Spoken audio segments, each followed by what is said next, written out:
A little boy, some.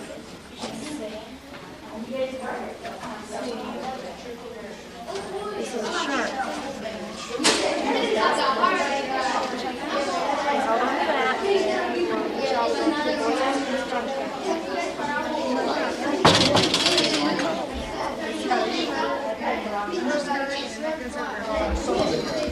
No, it's just a shark. See, when you go to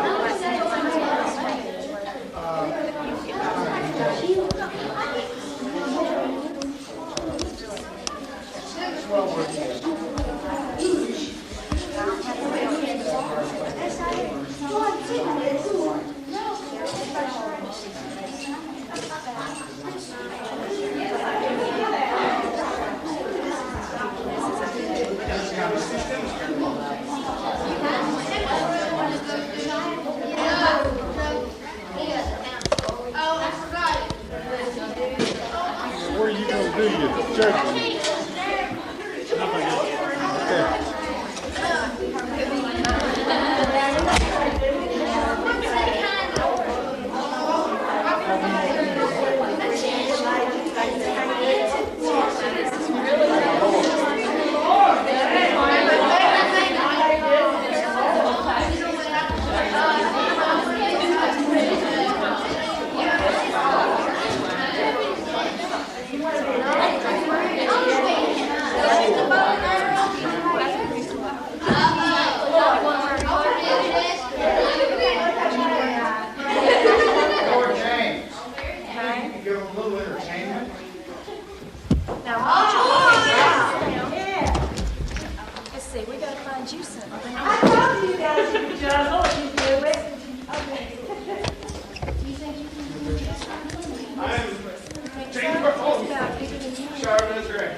We'll go for a quarter. Here, you come out here with me. All right, everyone, you know how many quarters? No, no. Yeah.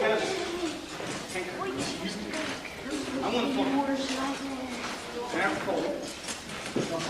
In case, let's say he dropped that coin into one of these creases, like this, making the coin invisible to you. It's still holding up your handkerchief, making it secure, like so. It's in your pocket. It's in your right.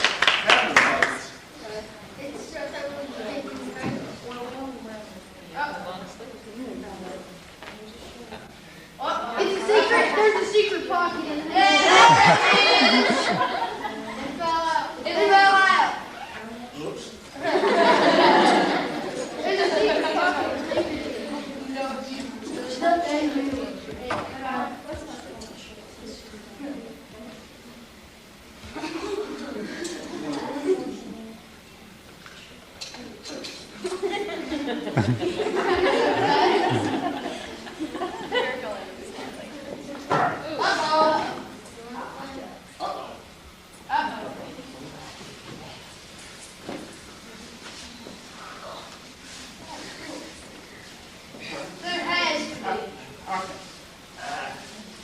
I need another volunteer. Please.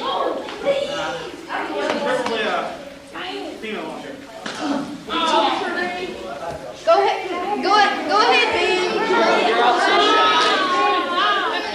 Let's try to make a plan up. Let's see. Let's get one of your teachers into this. Miss Pratt. Miss Pratt. Miss Pratt. Miss Pratt. Get her. Miss Pratt.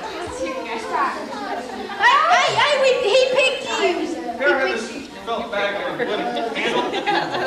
Sir, nothing in the bag, nothing in my head. No. There's a hole in the bottom. See?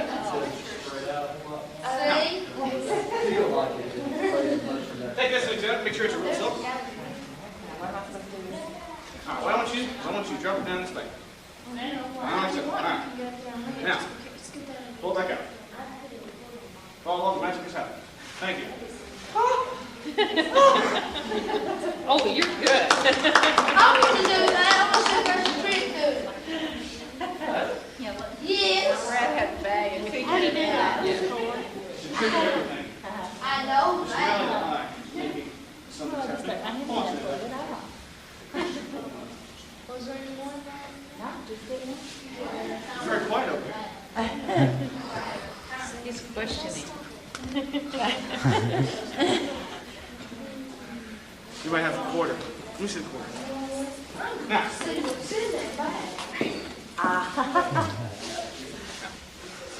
No holes in the center, correct? All right, one on this one. Take a square. Watch him.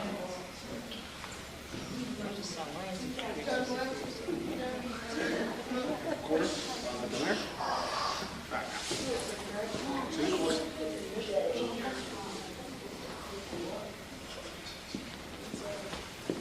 Pretty good. Good for you. Keep the secret.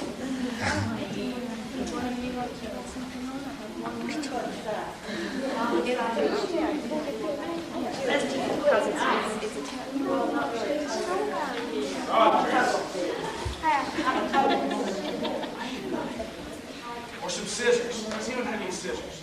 Where can I get some? I'm gonna get some. I need cotton. Yeah. Let's see. You need some? I need some scissors. Cut through. Here's your bell. Got my arm through. Very closely. I need a volunteer.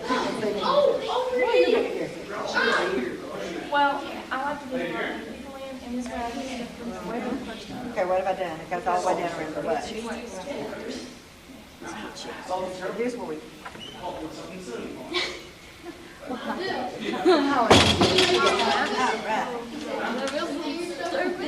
This actually goes back to even biblical. It's how far this That looks good. I think I go.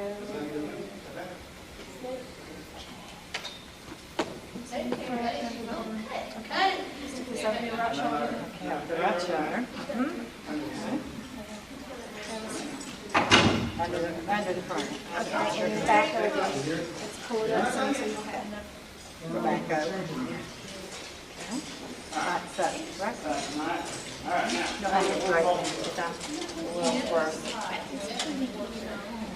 Now, that not look like this. It's sliding on. Now let me slide. You got this. It's fun.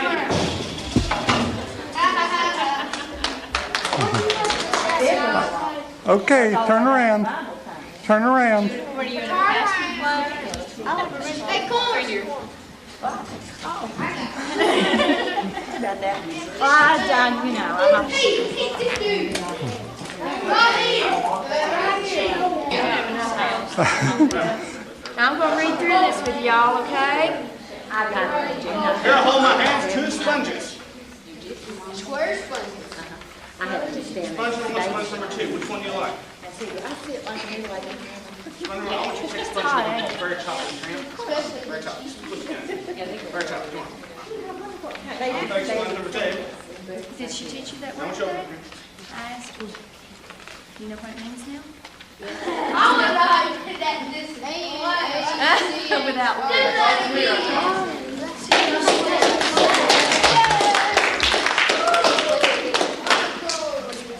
Okay, in the Middle Ages, when we wanted to get somebody's attention, we said, oh yay, okay?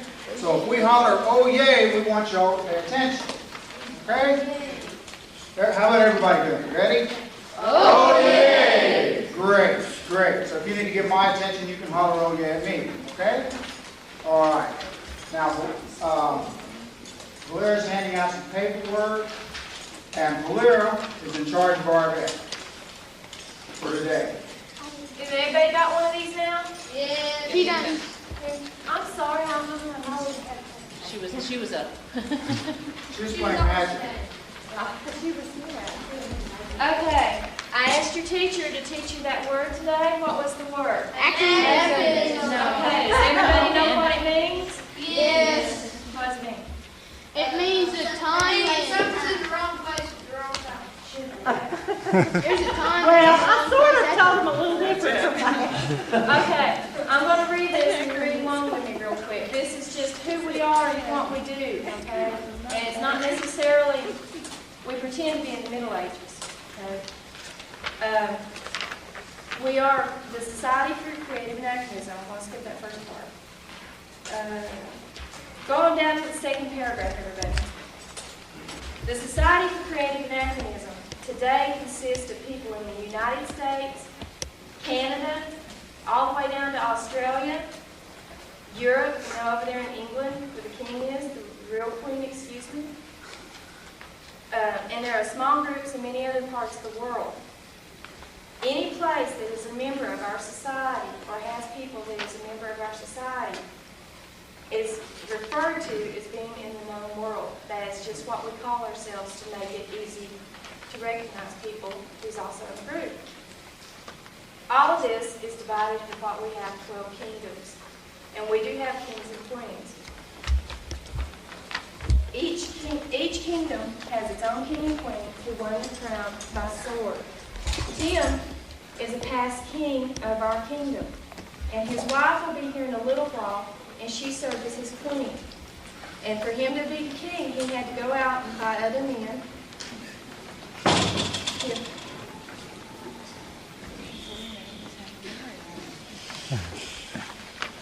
For Tim to have been king, he had to go out on the field and fight like we're going to see them fight today, and win.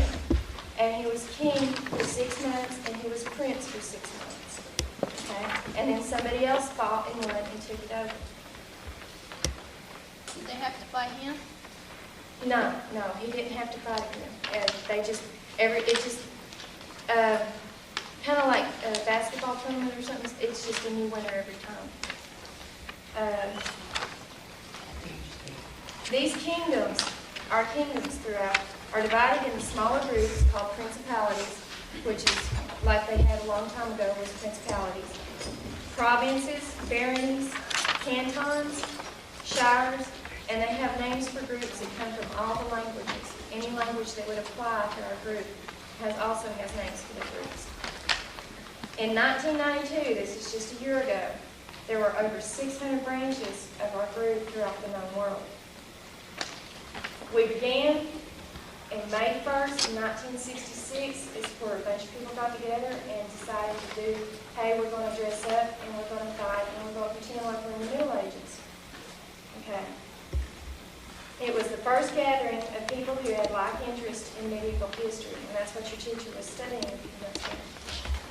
The group continued, and in 1968, which was quite a while ago, before most of you were born, the Society for Creative Anachronism became official. They sat down and they chose their name, and it became a real group. Many of the people that's in it were military or in college, and when they got out of college, they moved away and they started new groups. And the military people always have to move around, and they started new groups. And that's how we got all over the world like we are. The society has spread over the past 28 years. Okay? Now stop and think, that is quite a long time for this to be going on. And it keeps growing each and every year. But the society has spread for 28 years to become the educational organization it is today. All we do is we come around and we try to teach people about all the things that was lost in the past. And it's very important to get back to that, because all of us, really need to know our roots. Okay? Is Bryn not there? She is. Everybody, this is Bryn. This is Tim's wife. Hi, pleased to meet you all.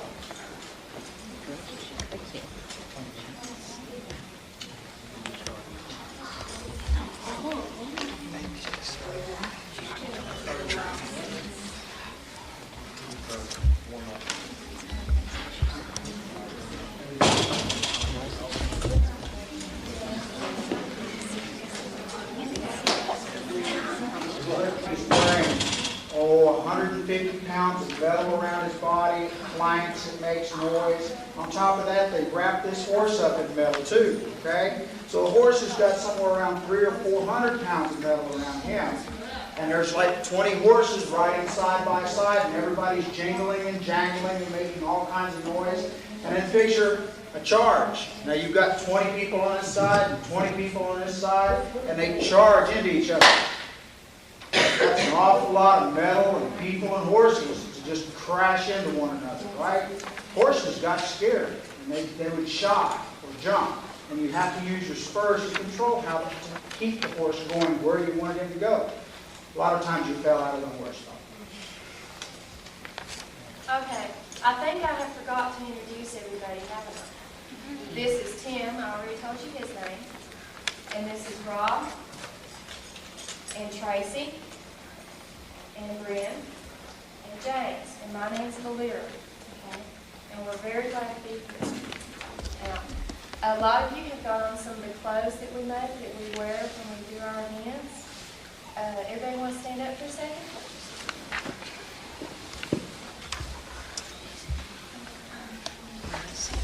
Why don't you come on out here and make a line, okay? Start right here. Just from behind him, okay? Bring it all around here to the curve.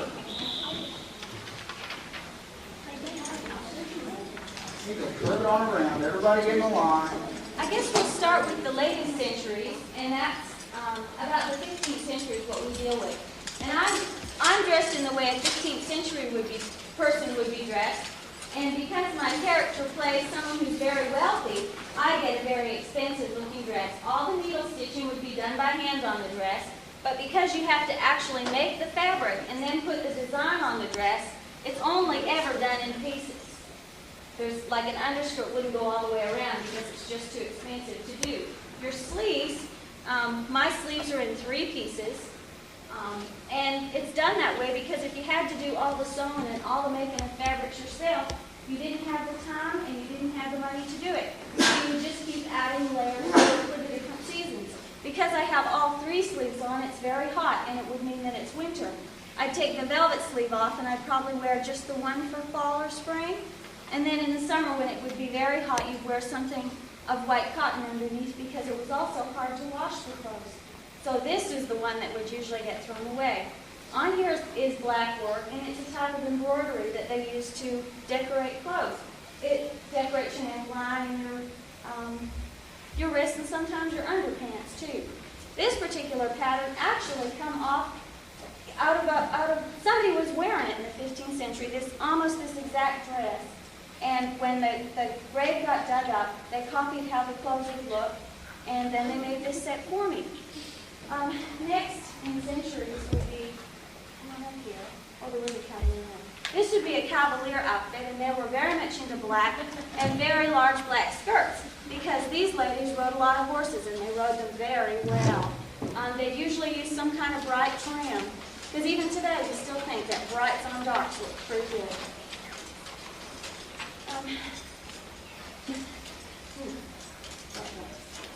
Bryn's got a headache, everybody, so let's... This costume would be about the 13th century, and usually, as you can see the hood, they're very long, but that's mostly decorative, and sometimes you'd also put a bell on the end of it. This part's removable so that it would keep you warm in the winter, and it would button or lace all the way up the front, which is pretty darn hard. The buttons would be handmade then, probably like out of rocks that you would grind holes in, or sometimes seashells. Sometimes you could make some out of glass. Oh, I'll let you do some of this. I'm not very good at Go ahead and sit down once you showed off your costume. I think, oh, wait, sorry. Here was the match for that cavalier.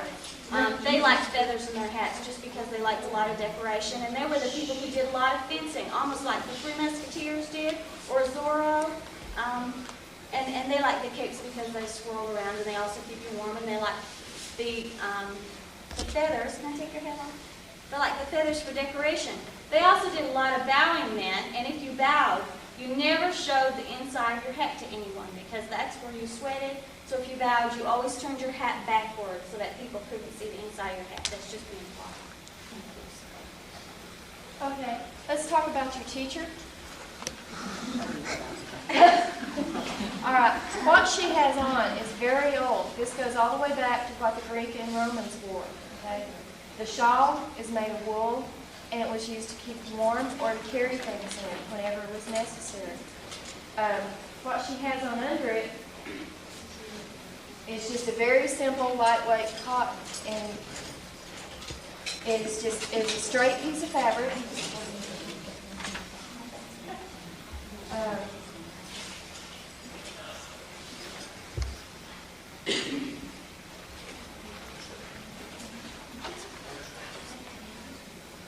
What she has on under it is just a straight piece of a dress. And it was for comfort, because these women, when they wore this, they were working out in the fields, carrying the babies, grinding the corn, and all that good stuff, okay? So they had to be able to move comfortably, and that's what this is all about. See, who has this clothes on? I got clothes. Milton. Is it time for this? Clothes were worn all the way through history, up to your knee, and it go all the way to the floor for the later periods in history. It's actually considered not period to even not have a full-length cloak on. You roasting yet? Yeah. Here's one of the shorter cloaks, and under it, he has on a tunic. The tunic is worn all the way through history, well, from about 1100 in many different forms all the way up to 1400.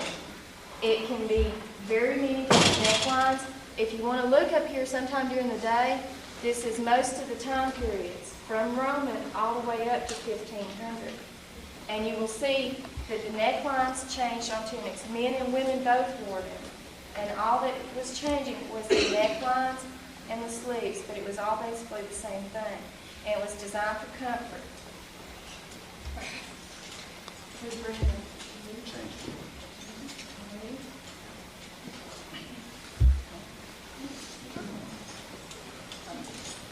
This lovely outfit right here, give me a hand. This lovely outfit right here would be commonly known as wench garb.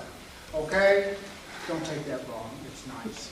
Okay? Wenches were usually unmarried women. They worked in bars or taverns, and they would serve ale and meals to people.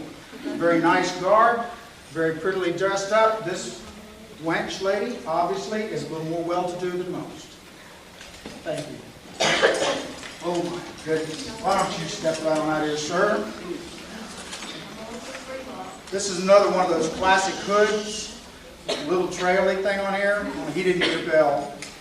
It's nicely decorated with the embattled border. The embattled border is sometimes referred to as crenellated. And I saw your castles out there in the entryway as I came in. You notice the top of the walls are crenellated, okay? That was a design from period artwork that was, because of combat, the archers had to have some place to hide behind and you had to step out and shoot. So they'd step out between the crenellations. And it became artwork in garb as well. And so that's why we see that on a lot of garb and a lot of artwork. Okay. Oh, my goodness. Your turn. Okay, like I said before, the tunics were worn by men and women, and they were many different lengths and sizes. These two ladies right here, both have on tunics. Do you see the difference in them? This is just a single tunic, and it would have been worn probably in the summer during the time periods I mentioned. This one is a double tunic. It has an under tunic, which is tight-fitting at the sleeves, like this one. And the over tunic is quite loosely and made of a thick cotton to keep you warm. You'd have wore it in the winter. Thank you. Talking Vikings. Okay? It's nice, wool, heavy.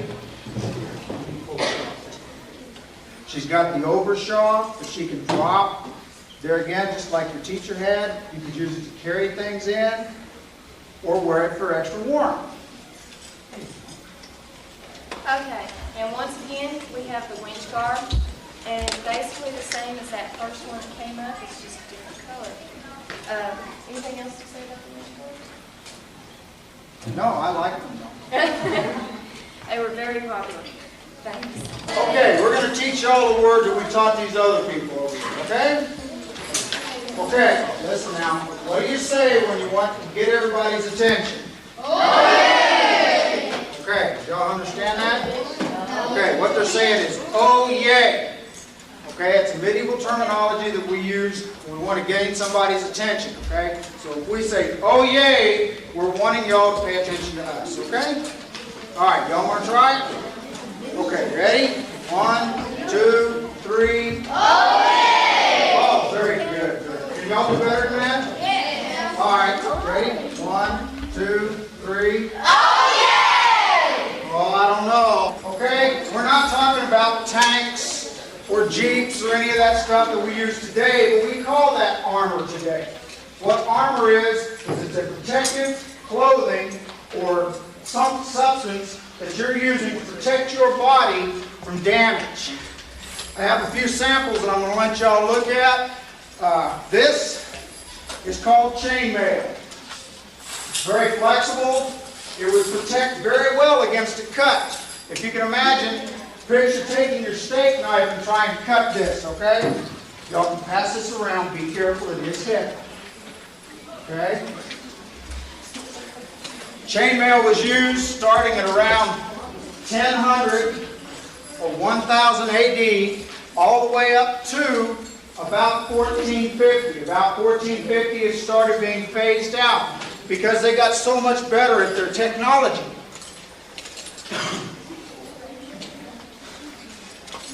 This is a helmet. Obviously when you go out and play football you wear a helmet. This is just a little different type of helmet. This is made out of steel. Okay, for our purposes it does have foam padding in it. Try to remember, while we fight, we do this in a creative, anachronistic way. They normally would have worn a padded leather hood over their head, and the helmet would be more tightly fit to their head. We don't do that because we don't like to get bruised. We have a lot of foam padding in here, and we don't want to get ourselves hurt. This is representative of a 13th century Italian tournament helmet. You'll notice the crest on it, the wings and the head, and the trailer back here, if you use a little imagination, looks somewhat like a bird's tail. Okay? This is what they would call a tournament helmet. I want y'all to pass this around. Be careful. There again, it is heavy. Oh, yeah. Yes, sir. Put that on. Yes, if you're careful with it, okay? I don't want anybody, of course, playing around with it because we don't want you to get hurt. Now, as I said, technology got better and better. Now, by technology, they didn't have fancy machines to just stamp out all this stuff, okay? It's not like today you go out and you get a plastic cup and it's just been plastic and it's poured in a little mold and it's all one piece and done. These are called pauldrons. They're designed to wear on your shoulders. If you look at them close, you'll see hammer marks in them. These were hand done. They took and they cut the steel out with chisels. They would shape it with hammers and anvils and fire and a forge. And it was an awful lot of work. A master armorer in his life might make 13 sets of armor. Okay? Just to give you an idea how long it would take for an armorer to make a suit of armor. In addition to that, not everybody in the Middle Ages had big fancy armor. Most of the people couldn't afford it. The French government in about 1500 bought 13 suits of armor and put their whole government in bankruptcy for 50 years. It cost that much to buy 13 suits of armor. Like I said, if you look at them, you'll see hammer marks from where they were dished out. Okay, has anybody got any questions about armor? Yes, sir. Was it easy to cut through? Was it easy to cut through? Okay. As far as the armor's protective capability, armor was a very viable defensive capability. It was very hard to cut through. Chainmail was replaced by plate steel because chainmail wasn't very defensive against a thrust where you would poke something sharp in there, it would cause the rings to spread apart. But the steel would cause it to glance. They got so very good with making armor that it was only until the 1600s with the invention of the gun that armor was hit its fading day. Anybody else? No more questions on armor? Yes, ma'am. Is it really hard to move around in? Seems like you have to be in really good shape to be able to do anything to stand here. I'm going to take that as a compliment. Well, that's what I'm saying. It's hard. Armor actually is designed, if you'll notice the pieces as they go around, they're designed to be exceptionally maneuverable. The art was developed in such a way that you had certain hinge points on your body, your hips and your shoulders, and they would try to suspend most all the weight from those points. So technically, whereas it is a lot of weight, it was actually very easy to move around. It encased your body very much like a lobster tail encases the lobster's tail. He has no problem moving. By the way, as far as injuries and stuff like this in medieval combat, more people died from overheat than any other cause in medieval combat. Inside of a suit of armor, this typical suit of armor I'm wearing right now, I'm guessing it's about 80 in here, at least. Okay, you figure you're sitting there and it's 80 degrees. I'm usually 10 to 15 degrees higher than that. And that's without exerting myself. So it's very warm inside of a suit of armor. Any other questions? No more questions. We all know about armor. Oh, yeah. Oh, yes. What is that thing for here? This? Oh, well, this is a chain. It just signifies my rank. What is gold? Well, gold means that I'm a knight. What is silver? Silver means that you're a squire. Well, a squire is a person that's trained to become a knight. Yes. Archers would wear some little bits of armor. Usually maybe a skull cap, type helmet, maybe a padded breastplate, which is nothing more. I'm sure most of you have seen like quilts, a quilt would be a good example of what padded armor was made out of. Okay, James, I believe you're going to do heraldry now. Imagine you're on a field during battle. Let's say 200 on each side. How are you going to tell the difference between your king and your opponent's king? Because your symbol, like a horse and a hunt. Your herald, the bunch. Yes, your coat of arms, whatever you want to call it. Well, different colors would signify each side. It would help. I got some papers here. It has different names, different shields, different examples. Yes. We have 3 different ones here, and they belong to, that's our groups, Tim and Grin, and they're very good examples of heraldry. But heraldry knowledge is a lot simpler than a lot of people think. It's based on just a few colors: green, blue, red, black, and purple. Excuse me. And they had 2 other colors. They had silver and they had gold. Those are just, they were metals. They weren't gold or yellow or white. They had no white. It was silver.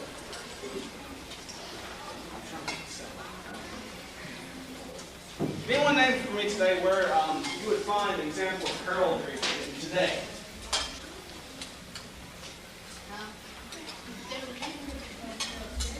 No, that's close. That's really good.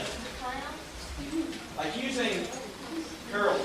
I'm going to pass these around. Give you examples of different kinds of heraldry devices. They have their names.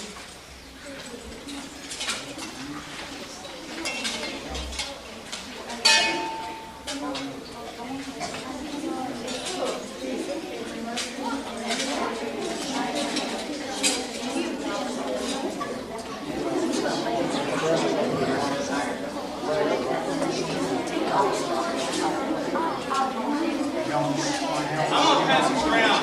Just everybody. Oh, yeah! Oh, yeah. I'm going to pass these around just to give you a good example of heraldry.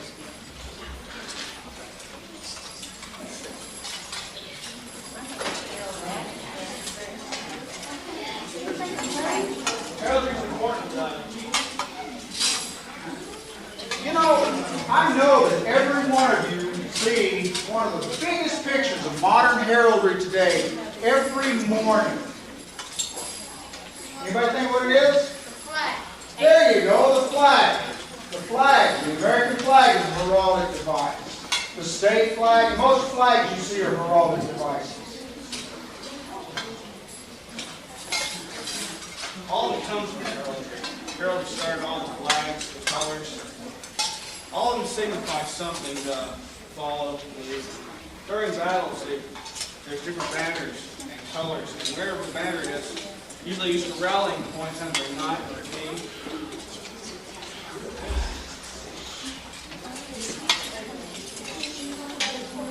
Yes.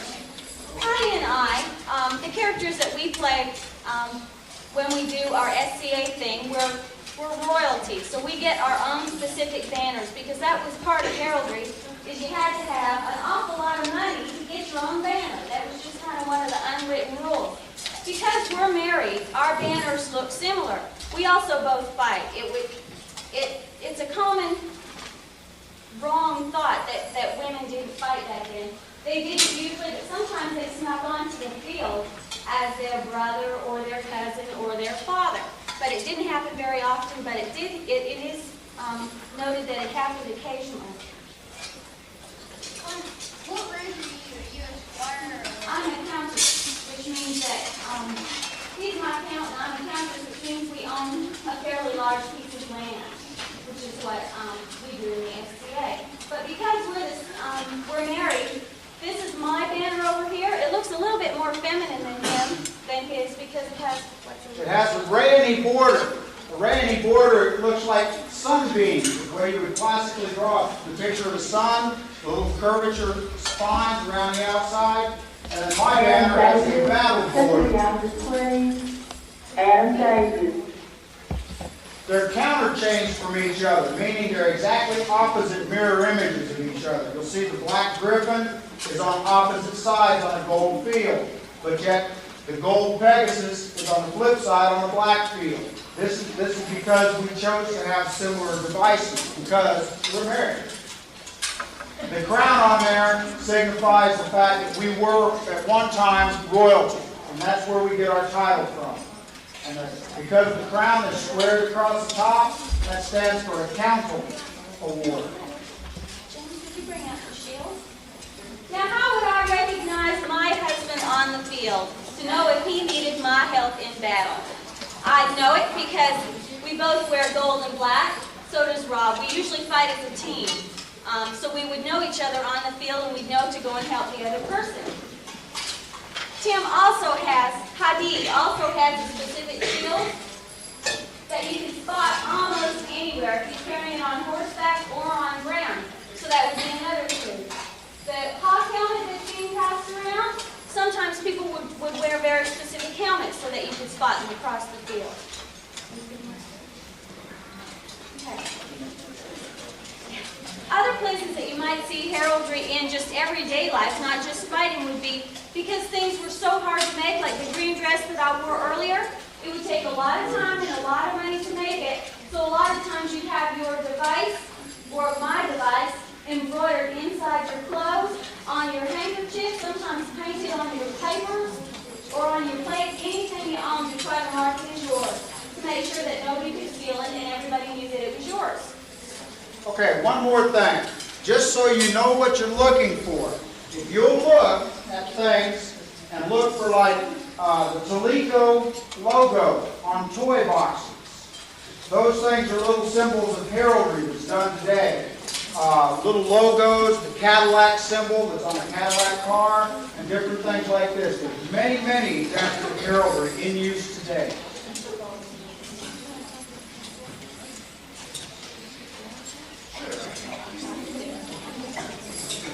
Okay, we talked about crenellations earlier. Now, we all know now that crenellations went on the top of castles. Anybody tell me what they made castles out of? Right there. Stone. Stone. What else did they make castles out of? Wood. What else? Well, believe it or not, oh, I'm sorry.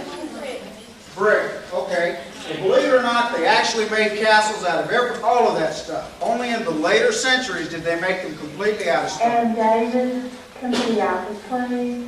And believe it or not, they actually made some castles out of mud. By piling up mud and dirt and making a raised wall. Okay? This was a very defensible position. It'd be like if I'm standing up here and Rob comes to attack me. Well, I'm in a fortified position because I'm above him, and it makes me a lot more offensive. Okay, castles were made out of very, very different aspects, very things. They could be as small as this room, with just a raised wall around the outside edge of dirt, and then something no more elaborate than a hut in the middle. And you might have 20 people stayed there, and it was called a garrison fort. Stuff like this. These are older type things. In the Roman era, towards the end of the Roman era, their fortifications, every time they camped for a night, they had to trench all the way around the outside of their campsite, and they had to put in little log walls all the way around the edge. And all of these things can be referred to as fortifications. The classic castles we see today and hear about, like Scotland and Ireland, those are very late period examples of castles and fortifications, okay? They are a lot of stone with wood buttresses inside to hold up the thing. Architecture today is not anything like architecture back then. When you figure that to put up these walls, you had to go out and make the brick, or you had to go out and mine the stone out. And when you figure that all they had to do is, anybody ever heard them talk about the pyramids? Okay, that's not in our time period. But you remember them talking about moving those huge blocks of stone? Well, picturing castles, they only use blocks of stone about this big. okay? But they still had to move them by hand, had to haul them by carts and wagons and stuff like this. Anybody got any questions about castles or anything we've said so far? Yes, sir. How long would it take to build a castle by the size of the school? The size of the school. Did they ever get that big? There are a few in later period Ireland cover the same ground space. Mostly they went up 2 to 3 stories. To build one the size of this school would probably take about 12 to 15 years with the technology they have now. Got no questions over here on anything we talked about? How about back over here? No other questions?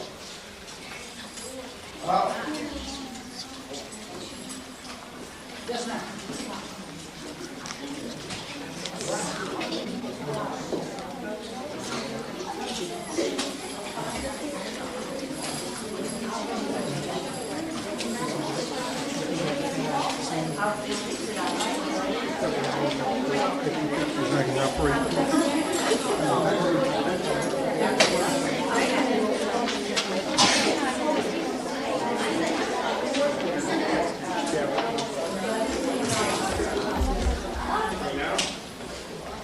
I'm going to introduce them like they would an attorney, but not afterwards. I'm just going to watch it. I'm a marshal. I'm really not. I'm acting as marshal. I make sure that they don't do anything illegal. Make sure they don't run into y'all. Are they that far now? Yes. Yeah, just so they know. Now it's 72nd step. Thank you. Okay. On my Dexter, we have Lord Clyde wearing ore and cetera. On my Sturgeon, we have Countess Emerald the Honorable.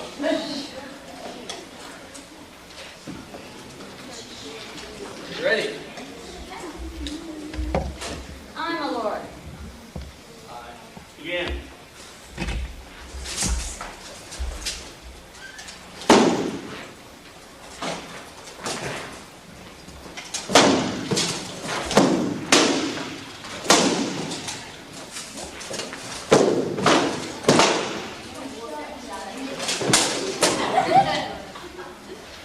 She struck his leg. That's why he has to hold his knee.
Okay, one thing to remember, okay? Very, very important thing. Don't do this at home, okay? That's right, I'm serious. Okay, you can get hurt doing something like getting sticks out of the woods and fencing with each other. Okay, you'll notice that the helms are all fixed up with bars. The armor can withstand anything that you do to it. Okay, the shields. In addition to that, every one of us goes through training for at least a year and then has to go through an authorization round. Yes, sir? Would some teachers get, would it the sound echoes from your family? A lot of that depends on how your armor is made. You said you have a different armor will sound different. Okay. You ready?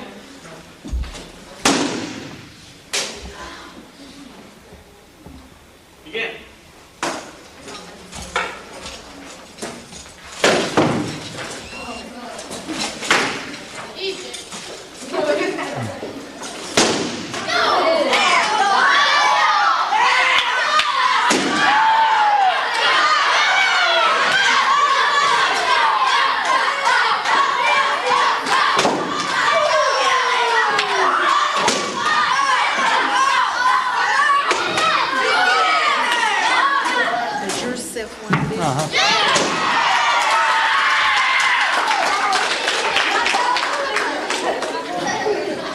I'm not hearing you. Does it look like this one does?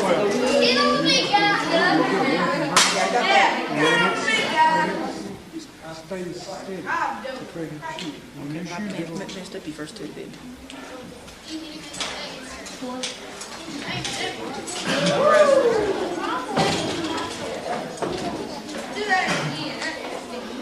Next what helps in fight better is having someone cheering for them.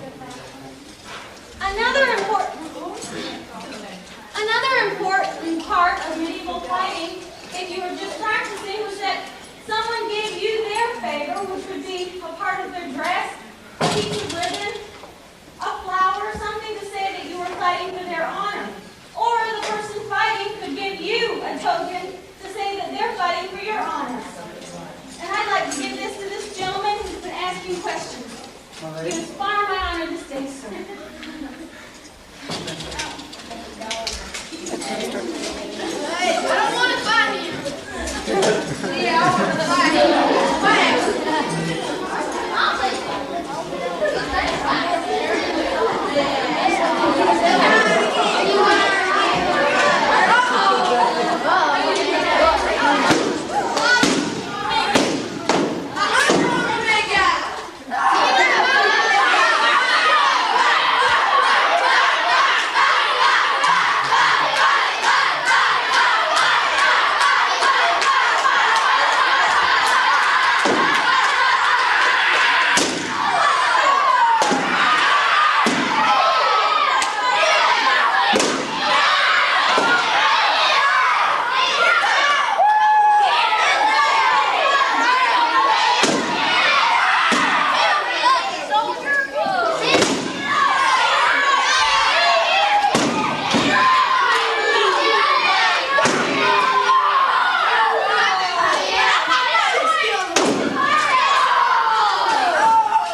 Yeah.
said, to learn how to do this.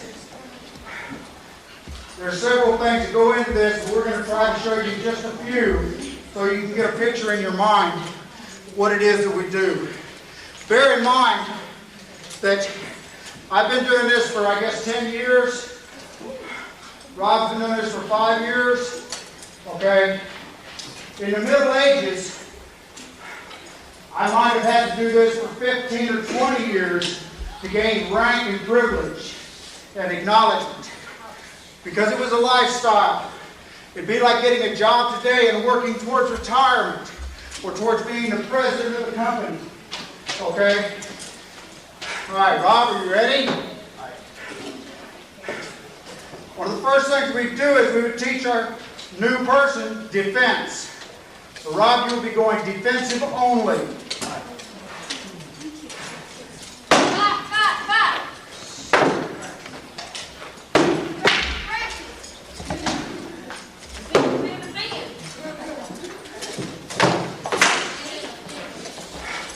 Okay. Next thing we do is we teach our person offense. In this case, Rob will be doing offense only. That means that Rob will be doing all the hitting and Huggy will be trying to do the blocking.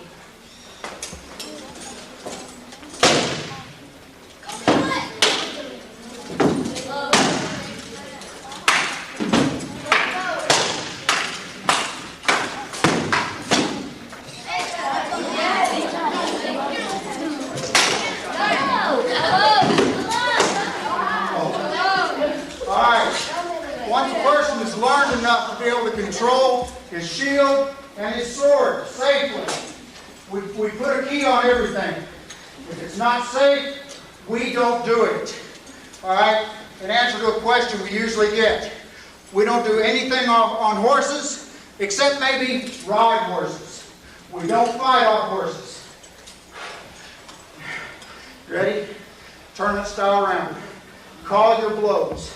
Don't act them out. Call them. What's happening now is if either one gets hit, they'll let you know where they got hit, but they'll keep on fighting. It's kind of to train you to know when you lost a leg or arm or when you've been killed. But you just get to keep on going.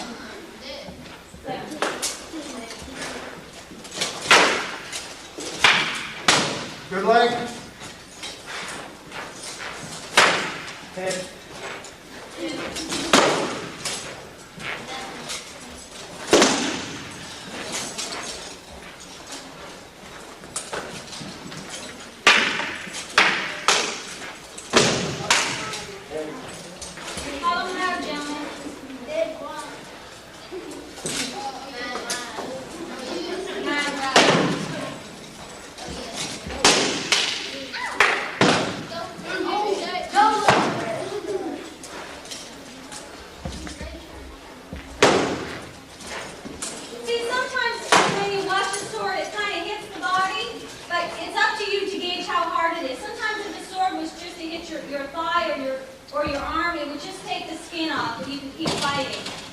And that's why they're not calling those blocks when it looks like somebody's got a leg hit.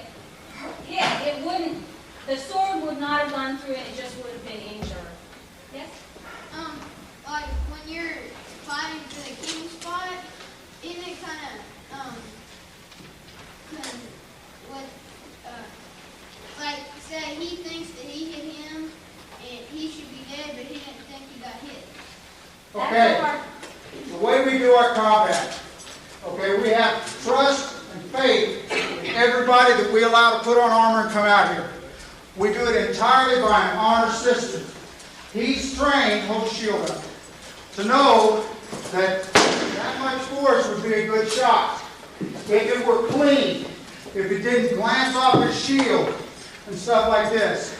If I throw a shot and I think it was good, I may ask him, but if he does not feel it's good, it's not my place to tell him it is.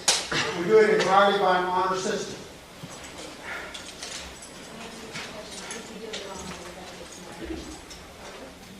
Why do they back off after each shot?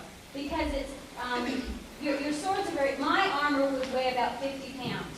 So that would be about carrying this gentleman piggyback while you're trying to run and swing your arm at the same time. So So a lot of times you back off after you've just gone and hit each other, so you go and run back in and try it again. Why does like when their first form starts getting turned?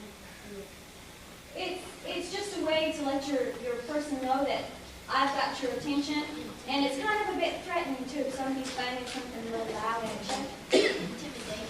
You bet. Yes? Did swords ever get stuck into the armor or the shields? We use rattan swords, so of course it doesn't happen. But yes, sometimes in medieval time it did. Your sword would get stuck in a piece of armor, metal armor usually, or it would go through and you wouldn't be able to get it back out. Sometimes it would even break off. And you would just have to go find somebody who's dead. You'd have to go get their sword from them so that you could have a sword to keep on fighting. Yes? I have two questions. Is those exactly like the sword shop they used to use back in the day? No, the swords that they used to, we didn't bring any with us today, did we? No. They're about the same size, only they're actual metal blades. We just use rattan. Because although you know when you've been hit, it won't cut off your arm or leg or anything. And if the sword was with the shield, if it was waiting to crack a little bit, if someone hit really hard, could it fall off or crack it? Sometimes. In the Middle Ages, the shields, after the first 10 or 15 minutes of heavy engagement, the shields were usually discarded because they would be so battered, beat up, that it wouldn't feasibly be able to use anymore. A lot of the swords you've seen, what we use with wooden shields, they were good effect versus arrows and maybe some spears, but once they got close in, like we fight, the shields they used then usually didn't last very long. Yes?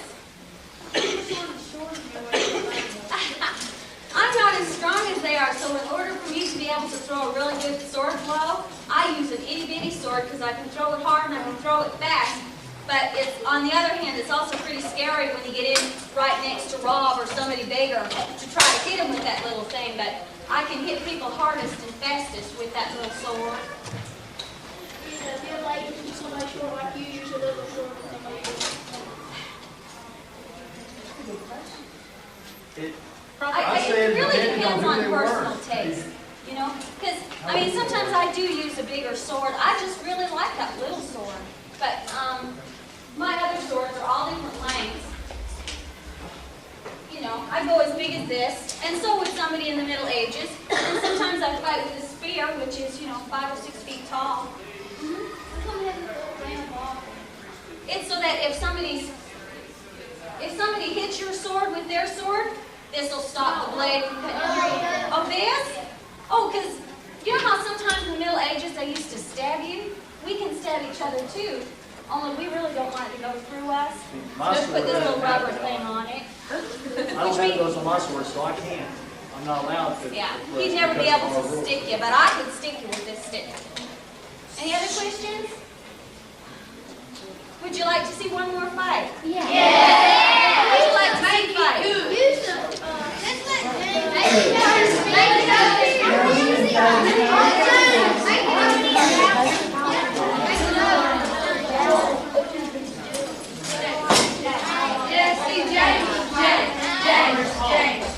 We'll do this right now, and then we'll do me with the spear against Hattie, and he's got 2 sticks, so that's called Florentine.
Go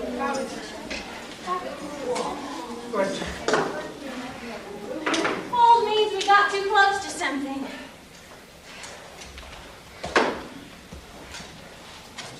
Again.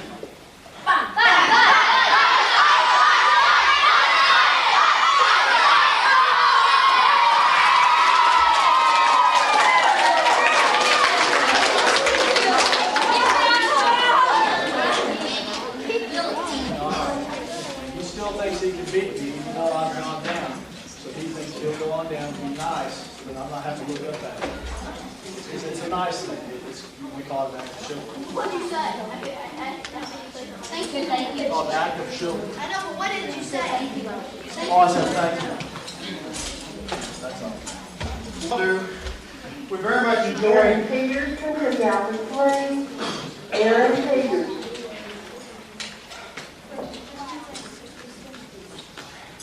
We very much enjoy reliving our part of history.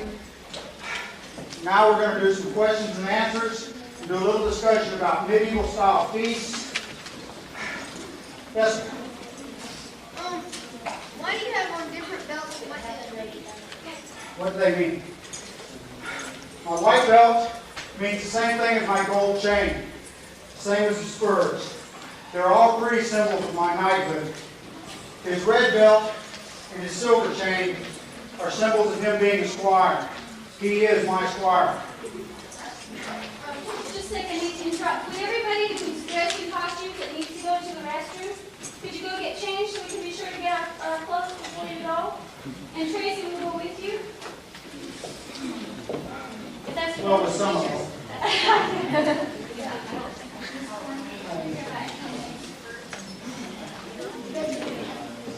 Yes, ma'am. What is the purple and green thing? Purple and green. Remember the favors that we handed out as flowers? Some lady gave that to Lord Clyde to say that he will be fighting for her honor. And so every time he fights, when he's honorable and chivalrous, he's doing it partly for her. Yes? Yeah, a lot. Sometimes too many weekends in a month. Do you get hot under this? Yes. As I was explaining on the other side, it's kind of like carrying someone piggyback because your armor is so heavy that you get hot really fast. Any other questions? In the Middle Ages, would it be leather? Both. Really, sometimes it depended on how much money you had, because to do something like this, you had to cut the metal, you had to make your metal, you had to cut it out by hand, you had to put your rivets in it. It was just a lot of hard work. This is so much easier. The leather would be so much easier to do, but if you had a lot of money, you'd wear a lot of metal, because you can't get hurt as much. Why do so many buckles? Convenience. Makes it easier. Yeah, it's easier to get in and on. Sometimes in the medieval pictures you've seen, there's no buckles hardly at all, and that's because when you were going out into battle on horseback, they threw a rope over a tree and pulled you up, and then lowered you down to sit on a horse. But because we have to move around a lot in our armor, there's lots of buckles and stuff to get in and out. Okay, the last thing that we were going to cover was feasts and feasting. Let me see. Typically in castles, you had a whole lot of people who would eat at one time just because you couldn't be cooking all the time. Oh, Larry's not here. Well, Larry, you want to show your plates and stuff too?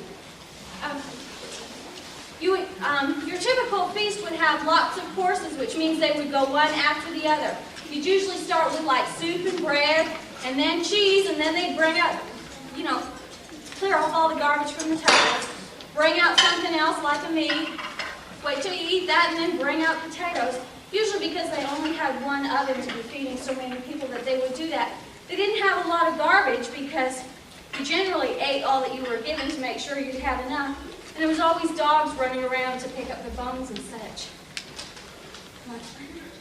Okay, this is your typical plate that you would have. This one is made out of pewter. What were the metal used? Pure wood trenchers. Pure wood, silver. Okay. Also up on the table, I have a set of wood that is probably like what would have been used. And you have to remember, I'm sure your teacher told you, they did not have silverware, and all their food was ate by hand. Can you imagine sitting down to a table and picking chicken clean all the time. Something we still do today, but back then it was very messy. So we have our bowl. A lot of the bowls that were used back then were not shaped like this. Many of them had handles. Everybody up here hear me? Okay. A lot of the bowls, listen my voice. A lot of the bowls in the past, they had handles on them because, like I said, they did not have much silverware. And they were drummed out of like stick bowls you got at the store today with the handles on them. Well, they made them out of wood and metal like that very long ago. You did not have your 6 spoons for quite a while. And here's your tankard, which was quite often filled with mead or ale or whatever was the drink of the evening.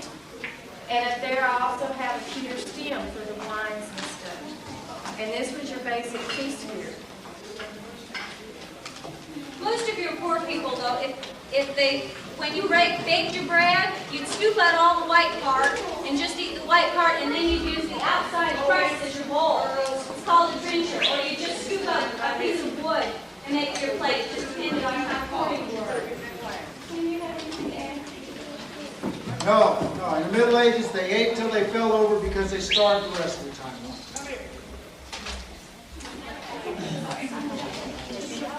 Would y'all produce more tricks? I don't know. Could y'all talk him into it?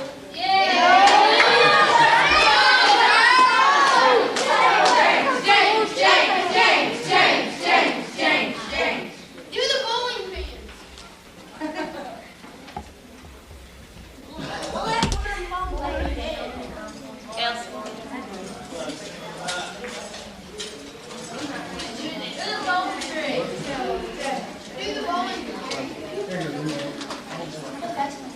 I'm the flower.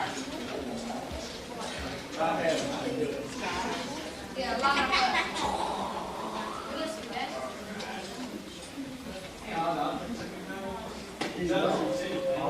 I got a helmet over here. Can you juggle 3 spears? Juggle back. Can you juggle my elbow, Tom? How long have you been juggling? Well, unbelievably, about 2 months.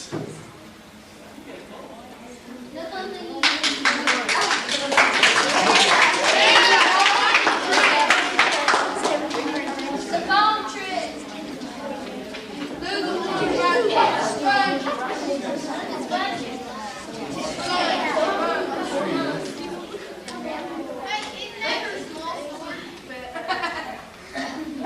trick. Ain't you gonna back me up?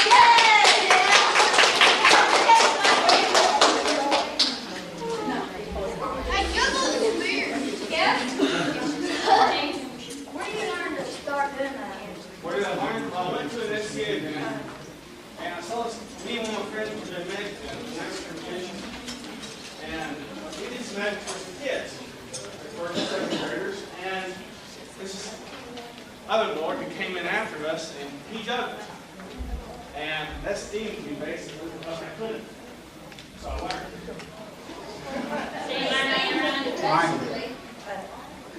What was the youngest age to do all that?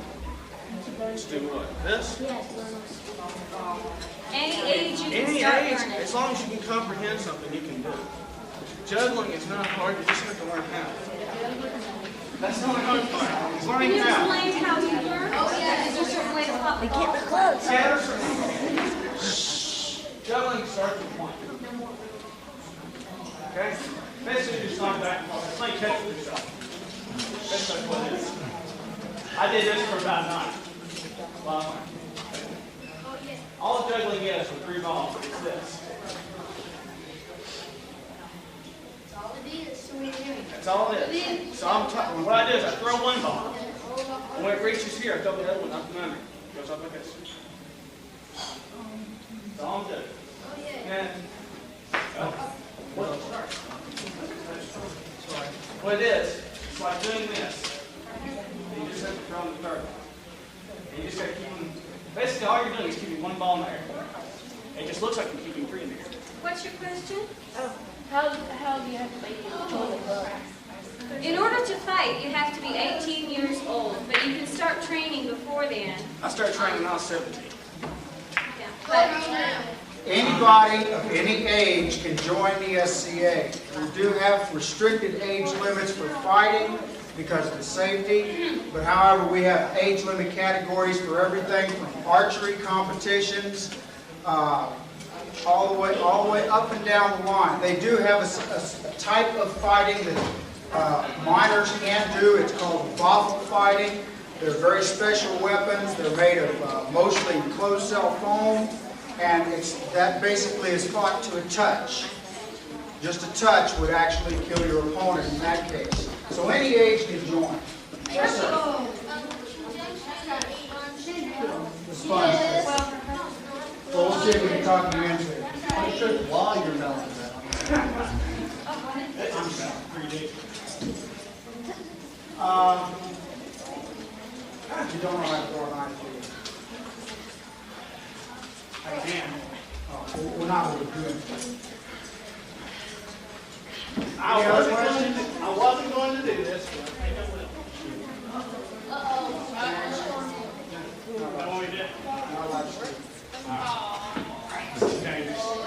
Any other questions? Sometimes I will not. Any other thoughts, comments? Yes, ma'am. See the sponge trick? To do the fighting, it's 18. 18. Yes, sir. What was he going to do? Well, he was thinking about juggling with knives. But we won't let him do that because we're at a school. Yeah. And we can't do that. Okay. That's We quick. thank y'all. We appreciate it. We're told that we're done.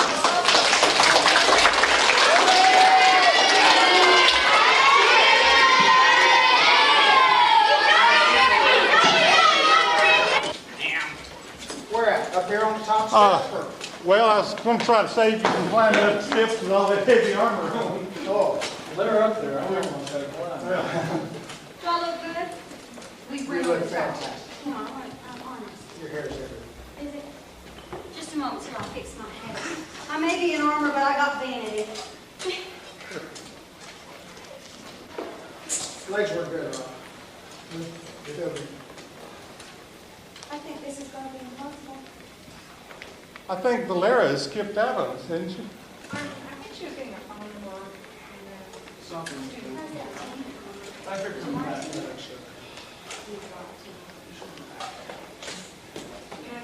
Hey, there's not.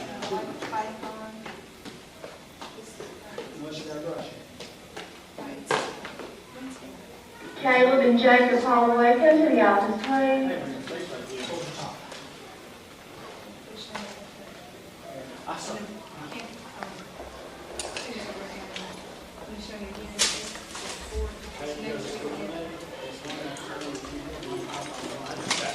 Oh, here we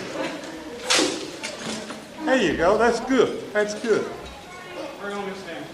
Right here in front. Why don't you go and sit on the bottom step there? There you go. Tracy, sit down there beside James. Where's Valera? Here, you hold one, I'll hold the other.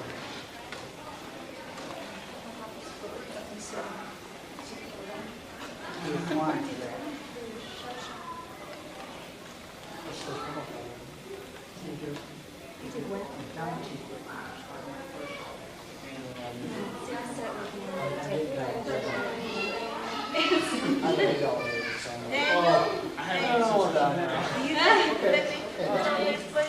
You're in kindergarten, you need to be in this line. That's all I remember.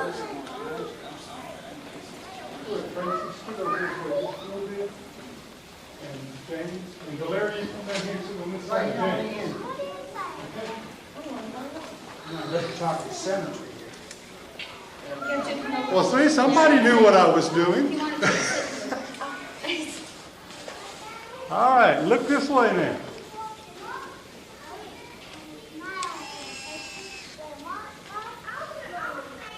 Are you ready? All right, one more. Ben's cheek.